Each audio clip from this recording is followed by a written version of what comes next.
Hello, Kanika. Thank you, Reena. Hi. I wanted to have you in my show. The main reason is you are an inspiration to so many people watching here today to know that you can have a career at any age, at any time of your life, whatever you're going through. Absolutely. Absolutely. Thank you for saying that. Yes.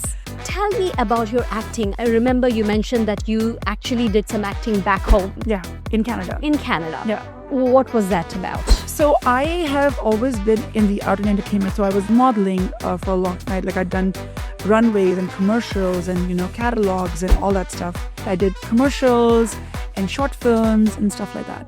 For an actor or an actress, the most important part is the auditioning. There are people who I have met who moved to Mumbai. They have done hundreds of auditioning, but got disheartened and had to go back to where they came from. Yeah. Tell me more about that. I'm glad you asked this because a lot of people, when you talk to them about acting career, they think it's very exciting. It is challenging. So Kanika, if 3 things you would like to advise the actors now, doesn't matter what the age they are, what path of life they are in, what are the 3 things you would advise for them to get into this acting career? The 3 things that I would say is Hi everyone, I'm Reena Augustine from Indus Television. Here I am at the Community Impact Show with the gorgeous Kanika Sasan. Hello Kanika. Thank you, Reena. Hi. Thank you so much for joining us today. Thank you. It's my pleasure. I wanted to have you in my show. The main reason is you are an inspiration to so many people watching here today to know that you can have a career at any age, at any time of your life, whatever you're going through. Absolutely. Absolutely. Thank you for saying that. Yes. Now, the most important question is living in Delhi, moving to Vancouver, Canada, lived there for 20 years, coming back to Mumbai. What are you doing in your life? I guess I just spent 20 years of my life in one place and then I'm like, okay, it's enough. Let's move. I'm just kidding. So basically, I grew up in Delhi. I was born and raised in Delhi. I did my schooling, university, and then I moved to Canada when I was 19, 20. And then I stayed in Canada for 20 years. And then I recently moved to Mumbai last year. So it's been kind of like it's kind of like a life is full circle. Like I went when I was like a teenager or a kid, and there was a cultural shock because I had to, get used to and accommodate and assimilate in so many new things in abroad. And now I'm coming back here and I'm like, holy smokes, everything is different. And I have to get used to the busyness, the hustle and bustle, pollution, air quality, the noise, and obviously the delicious food and hospitality. And I can keep going on for India. So obviously I love being here. So I'm here now. Wow. And Canada, what were you doing in Canada? I was raising a family. I have 2 beautiful children, and one is turning 19 this year, and my younger one's turning 12. So it was a long, beautiful, fulfilling journey of being a mom, and I also did lots of other things. I mean, the reason I say it, that fulfilling part was being a mom, because that sort of encompasses my 20 years in Canada, because I really took joy and pride and fulfillment in just being a mom and running around and, taking them to activities in school and hot lunches and all that. So that was majority of my life. But I also set up a business, got to do a lot of work with the community, got to be a part of the art and entertainment scene as an actor, as a model. I did speak at a lot of events, got to, be a public speaker for a lot of community events, cultural events, entertainment events. So I was involved in a lot of different things apart from, raising my family. But it was a fun ride. It was really, I made the most of it. I got involved in what truly called my name and dive into my passions, even in Vancouver. So, but again, the potential or the extent of what I really wanted to do is sort of limited in Vancouver, Canada, just because of, the lifestyle there and how things roll there, a little bit different than India. So that's why I'm like, okay, time to come here. Time to go back. Apart from the cultural shock, did you have a weather shock? I did. I did. So I was obviously, warned against the weather in Canada that it's going to be cold. And I was like, okay. And I traveled to Toronto before and I knew the weather, but then I'd never been in winters. So I knew that, okay, it's going to be cold. But my first winter was absolutely like insane because no matter how many layers I had, I'm like, this is not enough. This is not enough. It's cold. So yeah, weather is definitely a challenge. If you're a person who likes hot weather, don't go to Canada. No, absolutely not. My travel, I went during the summertime, so it was beautiful. In summertime, it's really nice because you can, do so many things. People are outdoorsy. Yeah. So, but winters are very cold and dark. A lot of people, it affects your mood. Yeah, I was just gonna say, a lot of people have seasonal depression because they don't get to see sunlight. They leave for work in dark, they come back in dark, and you don't see the sun. It's rainy, it's gloomy, it's snowy. Visibility when you're driving is low, that it rains quite a bit. And, it does affect your mood, and especially on snow days, they cancel schools and they cancel work and offices. So you have to stay at home and just be like indoors. So yeah, it does affect a lot. So, you have to really accommodate with that and work with that. All right. Now you're back here in Mumbai. Let's talk about Mumbai. All righty. Tell me about your acting. I remember you mentioned that you actually did some acting back home. Yeah, in Canada. Yeah. Should I call home? Yeah. Both are home. Both are home. Best of both worlds. Best of both worlds, yeah. So, what was that about? So I have always been in the art and entertainment. So I was modeling for a long night. Like I'd done runways and commercials and catalogs and all that stuff. And I wanted to be into acting. I wanted to try acting, and I started going to acting school for the last 7 years, and got myself signed up with an agency. So I started doing auditions. So when I was doing auditions, I was doing a lot of like Hollywood.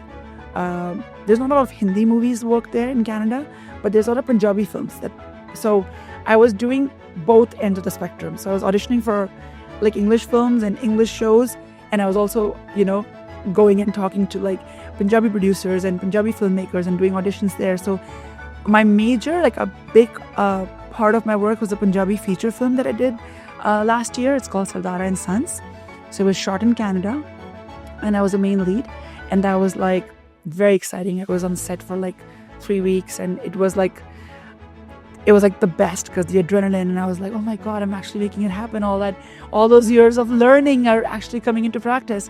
So it was really nice. And then other than that, I did commercials and short films and stuff like that.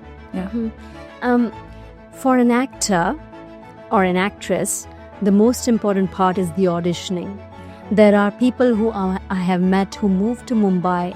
They've done hundreds of auditioning, but got disheartened and had to go back to where they came from. Yeah. Tell me more about it.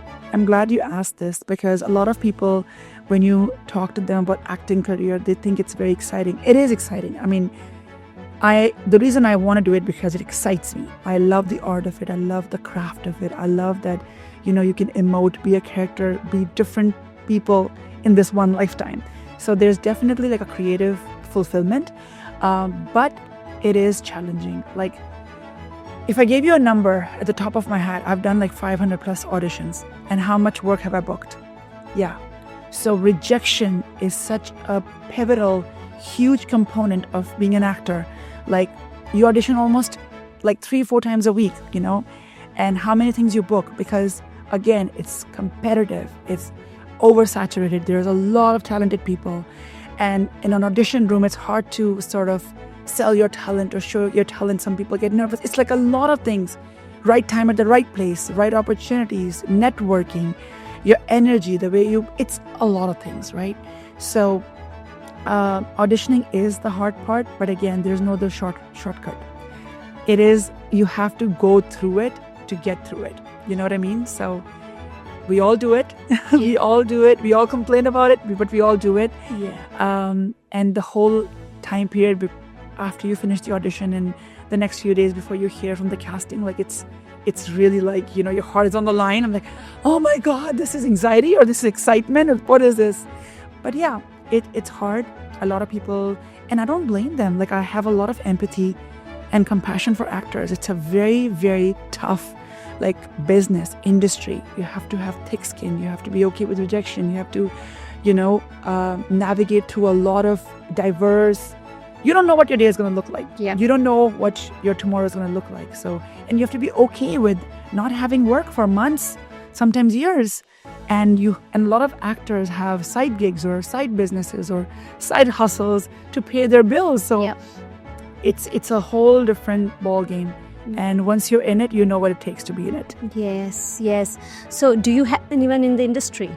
As a family, friend? No. Oh my God. Nobody. You just took the risk. I just dived in. I'm like, you know what? I'm going to jump off this cliff. Either I'm going to hit a rock or I'm going to learn how to fly. Yeah, why not? Yeah. Do you think, Kanika, that it's very good to have somebody in the industry for your support? I think it definitely has advantages because, they can guide you, they can mentor you, they can give you like a heads up or FYIs against the unnecessary stuff that happens. There's a lot of, if I was to give an advice to a new actor, I would say, just stay away from the riffraff. Like a lot of people, and including myself, because there's no right or wrong way of getting to your destination or getting to your goal. But there are a lot of distractions. There are a lot of events, there are a lot of people who would waste your time, or there are a lot of people who would, just know. And also there's no right way of knowing. So you have to sort of learn to trust your intuition and, kind of go with it. But just go with the right set of mind and just go and have a plan, have a strategy, and use your time wisely. That's what I would say, especially to women. Absolutely. Okay. Very personal question. Did you face any atrocities in this industry? Who doesn't? Name a person who doesn't. Okay. Not just men and women. Who doesn't? Okay. Of course, we all do. And it's a right word. Atrocity is a right word. Because, I'm a grown-up. I'm not a 16-year-old kid. But when you're going through something, an incident, then I felt more worse for younger people. I'm I'm not impressionable. I know how this world sort of rolls. I've had my share of I've acquired wisdom enough to sort of, get out of a situation faster, sooner, efficiently. But in that moment, I felt bad for younger people who are impressionable, who are sort of putting all their eggs in one basket and then looking at someone with hope, and then they get dismantled or offered with something that they possibly don't want to engage in. Yeah. How do you keep yourself safe? This might sound very very unconventional, but I keep my safe energetically. So I have my rituals and my cleansing rituals, my prayers, the way I engage with the universe and engage with people and energies. It's how I keep myself safe. So yeah, I basically just ground myself and just ask universe and my guides to guide me in places and spaces that may not be the best for me, but help me get out of it with grace, with wisdom, and with compassion. So we're not here to judge or put anybody down, but we're also here to protect ourselves and also walk in the highest frequency that we can. So safety, as much as we say that, as much as we'd like to say, but it's actually internal. If you feel grounded and if you feel like you're in the, you're doing the right thing, you have more chances of sensing threats and sensing energies that are not in alignment. And I love that. Kanika, now you have left everything and moved to Mumbai. It's been a year and a half now? No, it's been 7 months. 7 months? Yes. I moved here in September. Okay. Yeah. And straight from Canada? Straight from Canada. I came on a one-way ticket. Oh, wow. Who is your biggest support? My kids. Okay. My children. They're my biggest support. They are, you know, we always in spirituality, we always talk about the power of giving versus taking, because truly, if you walk on this earth, our job is to give, but we get hung up in the transactional part of it and what we're here to take. And my kids truly teach me what is truly is to give. That. Because here I am telling them that mom has a dream and mom has a purpose, and mom wants to make you proud, and mom wants to teach you the value of detachment and having space and working on what you truly think is meant for you. And they were like, yeah, we're here for you. Go conquer the world. Do what you need to do emotionally, physically. Like, you have a dream, you have a purpose. Go do it. We're here for you. We're cheering you on. And they're my biggest supporters. Wow. Kanika, when did you realize that art and entertainment is your life? I knew subconsciously from the time I was born. Like, I knew because I was always, and again, it was a lifestyle.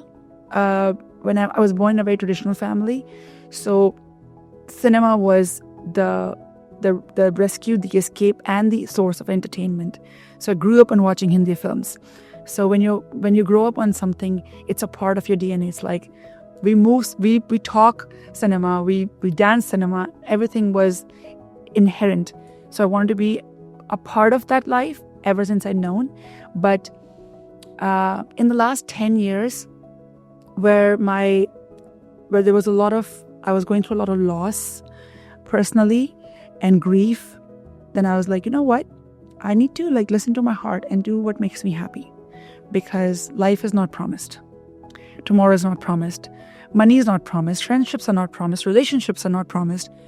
So you have one chance to really make yourself happy and make yourself feel like, hey, it's my life, and I'm going to take the ownership of taking the risk and doing what I love. So I dived into it and was like, okay, let's do it. Wow. It was insane. I get called out on it, but it's okay. Yeah. Who's to lose? No one.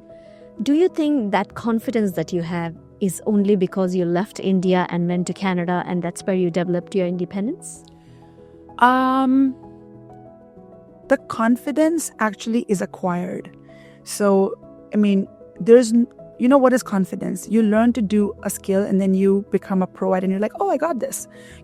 Like when I moved to Canada, I didn't know that I had to cook and clean, and I have 20 years of cooking, 3 meals under my belt, So am I confident in cooking? Yes. Hell yes, I am, And when I moved here, I'd never lived alone.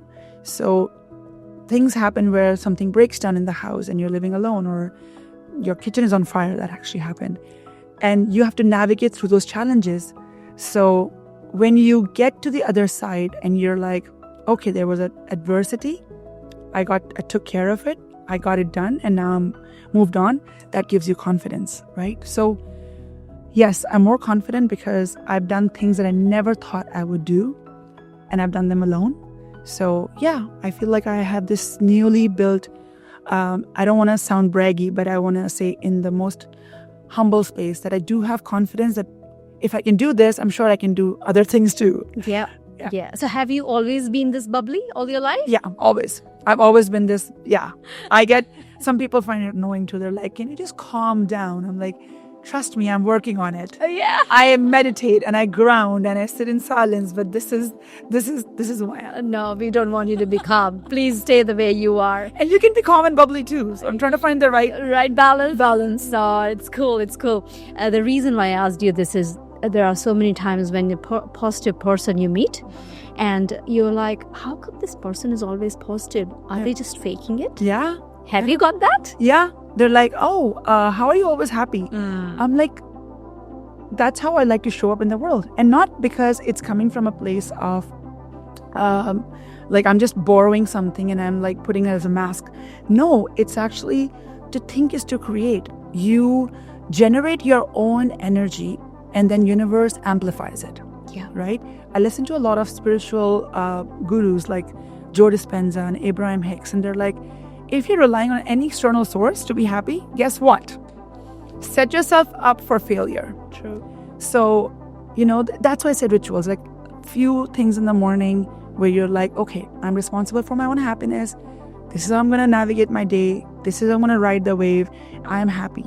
And then you start the day like that. And, and most often not, you end the day like that too, because you are the source and you are generating your own sort of emotion. Yeah. So walk us through your typical day. Okay. In Mumbai? Yes. Every day is different, but the things that I kind of stick to in a day, I'd love to talk about them. So I wake up. I used to wake up really early in Canada because the structure is like that. So here I wake up like reasonably late, 8 o'clock, sometimes 9 o'clock. I wake up and then I don't look at my phone until I finish my rituals. So I start my day with writing a gratitude journal in my journal, which is next to my bed. So I write, it's a simple thing. I start my day with 3 things that I'm grateful for.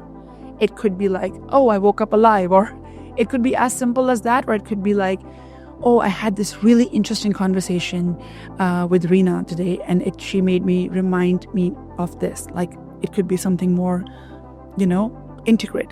So write those 3 things. Say your prayers, say your thank yous, and I also do a little thing where I tell myself how I'm gonna spend my day with myself, and no one's gonna engage with that energy. So I'm gonna be happy. I'm gonna walk in the highest frequency of myself, and I'm gonna be the source of joy, and I'm gonna walk in every room and raise the frequency of that room. So that's always like my affirmation in the morning.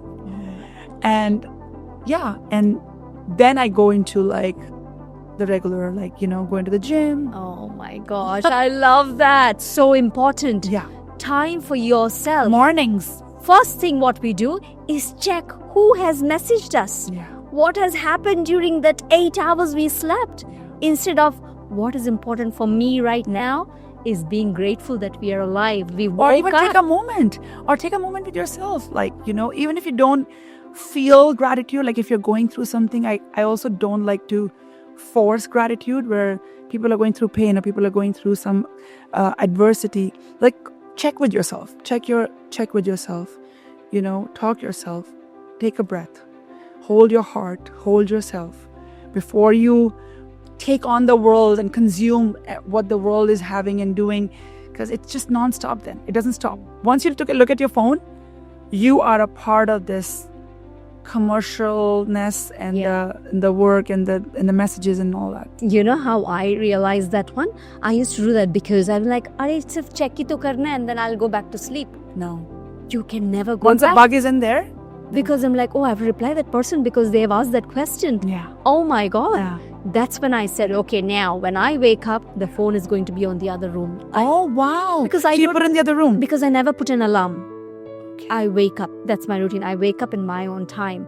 That's wow. Because what a privilege. You need to make yourself, your life the way that I do not need an alarm. I wake up and I start my day and I my like work. That. I like because your body is naturally in the rest mode and it'll naturally wake you up. Correct. Without having to give it a shock. Yeah. And Kanika, how I did that?